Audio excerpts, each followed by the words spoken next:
Hi guys, spoken English conversations Telugu ద్వారా నేర్చుకుందాం. Spoken English conversation part 11కి స్వాగతం, సుస్వాగతం.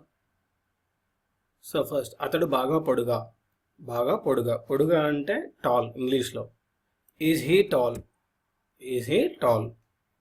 అతడు అంటే హీ, టాల్, పొడుగు.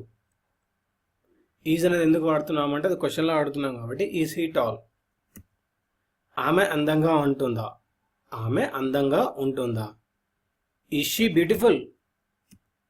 బ్యూటిఫుల్. అందంగా అంటే బ్యూటిఫుల్. ఆమె అంటే షీ. ఈజ్ అంటే క్వశ్చన్ లాగా అడుగుతున్నాం కాబట్టి ఈజ్ షీ బ్యూటిఫుల్. అతనికి రోజులు దగ్గర పడ్డాయి. అతనికి హిజ్. అతనికి అంటే అతను అంటే హిజ్. రోజులు అంటే డేస్. దగ్గర పడ్డాయి అంటే numbered. His days are numbered. నీ వయసు ఎంత. How old are you or what's your age. Anything, how old are you అని ఎలా అడగచ్చు, లేకపోతే వాట్స్ యువర్ ఏజ్. నీ అంటే యువర్ అని. వయసు అంటే ఏజ్. Watts your age. నా సోదరి పేరు సునీత. సోదరి అంటే sister. My sister's name is Sunitha.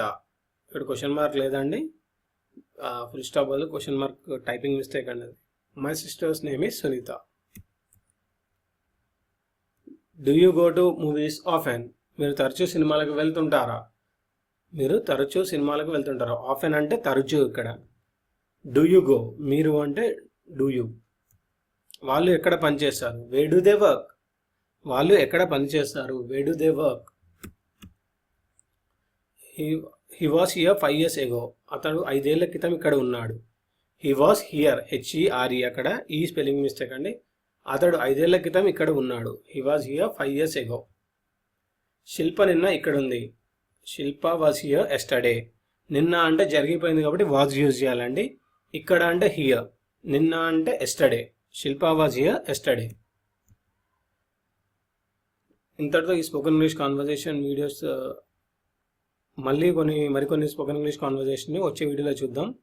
ఈ వీడియో మీకు నచ్చినట్టయితే లైక్ చేయండి, సబ్స్క్రైబ్ చేయండి, షేర్ చేయండి.